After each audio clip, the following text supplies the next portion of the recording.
Indonesia bagian dari diri saya. And I learned to love Indonesia while flying kites and running along the paddy fields and catching dragonflies, buying sate and bakso from the street vendors. I still remember the call of the vendors. Sate. I remember that. Bakso. Enak, ya? But I was determined to visit a country that's meant so much to me. Itulah sedikit penggalan pidato Presiden ke-44 Amerika Serikat Barack Obama saat mengisi ceramah di Universitas Indonesia pada November 2010 silam. Obama mengakui bahwa Indonesia tidak hanya menjadi negara sahabat bagi Amerika Serikat, tapi lebih dari itu, Indonesia memiliki tempat khusus di hatinya. Pernah menghabiskan masa kecilnya di Indonesia, Obama mengakui pengalamannya bersekolah dan hidup di tanah air turut mempengaruhi cara pandangnya, terutama melihat bagaimana toleransi dan kerukunan antar masyarakat yang sangat majemuk bisa terjalin dengan baik. Kali ini Obama kembali datang bersama keluarganya ke Indonesia bukan lagi sebagai pemimpin negara adikuasa, tapi sebagai pribadi yang ingin menikmati keindahan alam Nusantara sekaligus menginspirasi banyak masyarakat Indonesia. Usai berlibur menikmati keindahan Pulau Dewata Bali dan Yogyakarta, Obama dijadwalkan bertemu dengan Presiden Joko Widodo. Selain hendak berlibur, Obama datang ke Indonesia untuk memenuhi undangan konvensi diaspora Indonesia. Rencananya Sabtu pagi Obama akan berpidato sekitar 2 jam di depan 3.000 peserta konvensi dengan tema globalisasi, pluralisme, dan toleransi. 2 jam ya Mas kemarin? Nggak 2 jam? Ya baik, itu tadi sedikit ulasan tentang bagaimana kedatangan Barack Obama ke sini. Tidak seperti yang lalu-lalu membawa menteri, ada perjanjian bilateral. Kali ini sangat santai liburan, tapi tetap saja mendapatkan exposure yang luar biasa. Apa message yang bisa Anda dapat? Mas Bambang kemarin datang ke konvensi diaspora dan mendengar pidato Obama yang kita sama-sama tidak bisa dengar orang yang ada di luar konvensi, termasuk Prof. Ikam nih.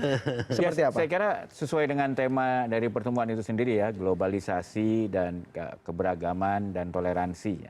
Dan menurut saya memang itu pesan yang pas untuk Indonesia saat ini. Dan juga Obama mengatakan kan itu juga problem di Amerika kan, dengan globalisasi ini kan menimbulkan perbedaan dalam pendapatan ya. Jadi dia bilang kan, saya tuh percaya pada kapitalisme karena terbukti. Dia bilang, saya kan tahun 67 datang Jakarta, saya kembali lagi, saya udah nggak ingat apapun. Karena apa? Sudah berubah sekali. Waktu dia di Jakarta itu cuma ada 2 gedung yang lebih dari 5 tingkat. Yaitu Hotel Indonesia dan Sarinah sekarang katanya. Nah, tapi dia lihat jadi itu pembangunan itu dia lihat sudah sangat mensejahterakan Indonesia. Tetapi ada yang jauh lebih sejahtera, ada yang masih miskin. Dan menurut dia itu nggak bisa. Jadi harus ada cara-cara menangani itu. Kesenjangan menjadi kesenjangan. Jadi dia pesan dia tentang perlunya mengatasi kesenjangan itu sangat penting karena itu ada kaitannya juga dengan toleransi. Kalau kesenjangan itu terjadi maka lebih mudah untuk terjadi semacam antipati terhadap kelompok yang lain. Ya, padahal itu kan bukan sesuatu yang kita dambakan. Jadi itu. Tapi dia juga menekankan perlunya dialog. Karena itu saya tadi kaitkan apa yang terjadi GNPF dengan Jokowi itu sebetulnya selaras dengan apa yang disarankan oleh Obama. Ya. Dan dia juga bilang kan kita juga di negara demokratis ya demokrasi itu kadang-kadang sulit katanya. Tapi nggak ada yang lebih baik masalahnya kan gitu. Termasuk bahwa kita harus hidup dengan orang yang sebetulnya pendiriannya berlawanan dengan kita.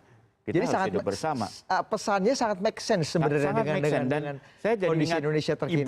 Ibunya itu kan pencinta Indonesia juga dari University of Hawaii.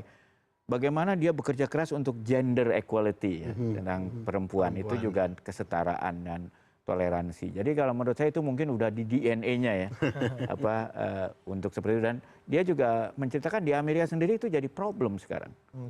Bagaimana orang-orang menyalahkan pihak yang tidak mirip dengan dia karena masalah ekonomi.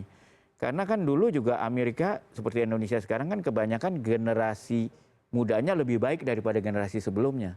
Tapi di Amerika sekarang sudah ada orang yang khawatir jangan-jangan anak saya akan lebih buruk dari saya gitu loh. Stuck ya. Dan itu yang menyebabkan ada kemarahan. Dan kemudian akhirnya kalau kemarahan kan harus ada yang dimarahin. Nah, biasanya yang paling gampang ya imigran, yang orang yang beda agama, orang ini segala macam. Gitu. Dan hasilnya Presiden Trump sekarang. Iya, hasilnya Presiden Trump. Dan itu harus dilawan, dia bilang. Dan saya kira itu memang tema dia.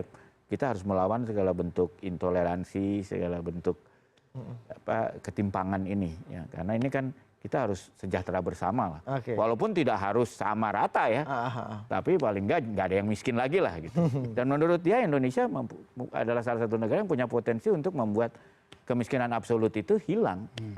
Karena dialog-dialog tadi bagaimana kalau kita bicara mengenai bagaimana Obama memandang Indonesia sendiri, Mas Bambang, dari pidatonya kemarin, seberapa apresiatif dan seberapa dia tahu sebenarnya kondisi-kondisi terkini Indonesia, termasuk masalah-masalah yang mungkin selama ini belakangan ini kita khawatirkan gitu terjadi. Seberapa banyak di highlight oleh Obama? Saya lihat dia konsisten ya, karena saya kan ketemu Obama pertama kali, saya wawancara dia tuh di Kairo ketika dia baru jadi presiden. Waktu itu kan dia juga pesannya udah sama, dia bilang menghadapi Islam itu ini agama yang peaceful, harus dengan saling menghormati. Jadi saya bilang saling menghormati, dan dia sampai sekarang ya toleransi itu kan sebenarnya saling menghormati, walaupun kita sangat beda, tapi ya udahlah kita respect each other.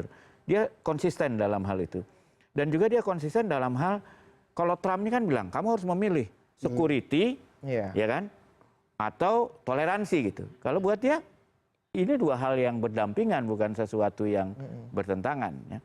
Dan dia membuktikan kan kalau kita lihat ketika Obama diangkat jadi presiden.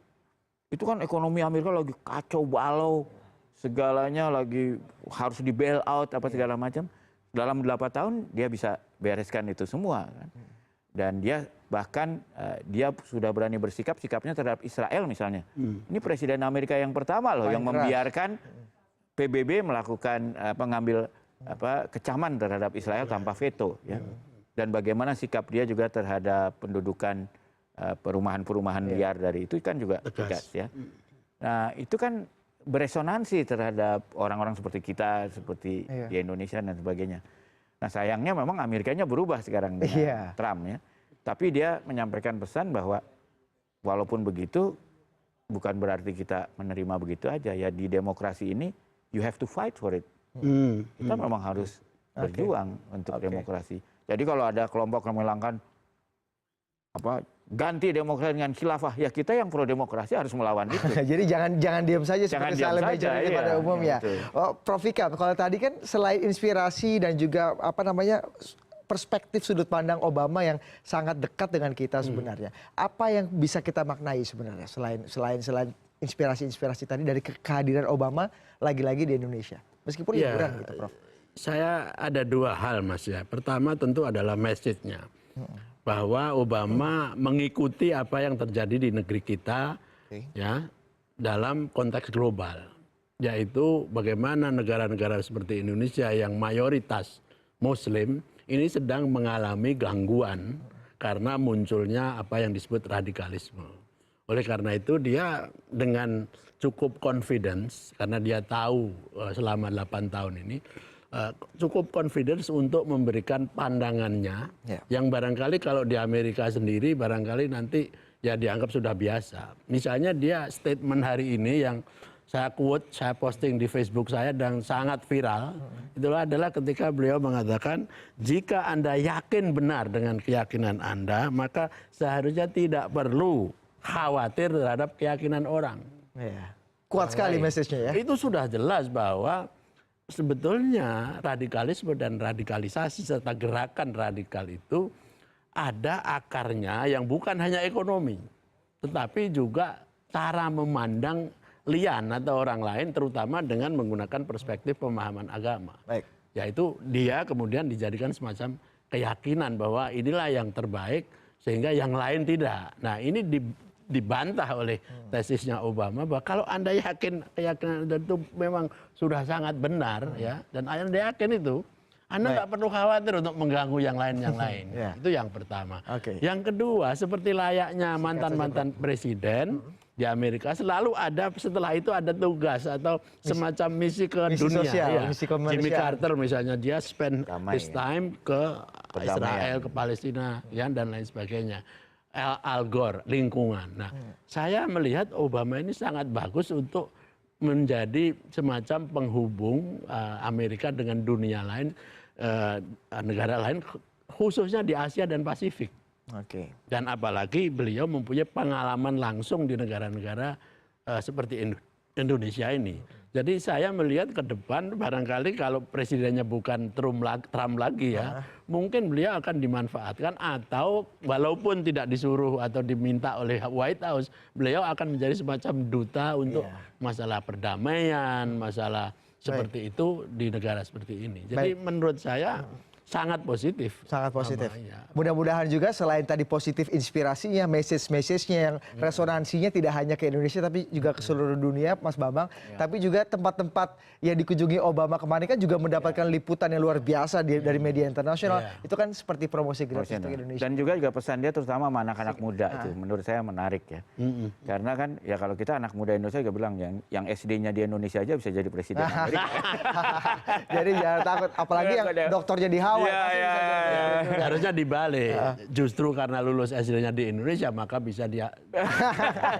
Jadi orang-orang hebat harus lulus SD di Indonesia. Terima kasih sekali lagi Prof. Ikam, terima kasih Mas Bambang atas perbincangannya. Lagi-lagi waktu yang membatasi kita karena berbicara Obama enaknya lebih lama lagi, Pak. Terima kasih sekali lagi. Selamat malam. CNN Indonesia Prime News akhir pekan masih akan segera kembali usai jeda berikut ini, tetaplah bersama kami.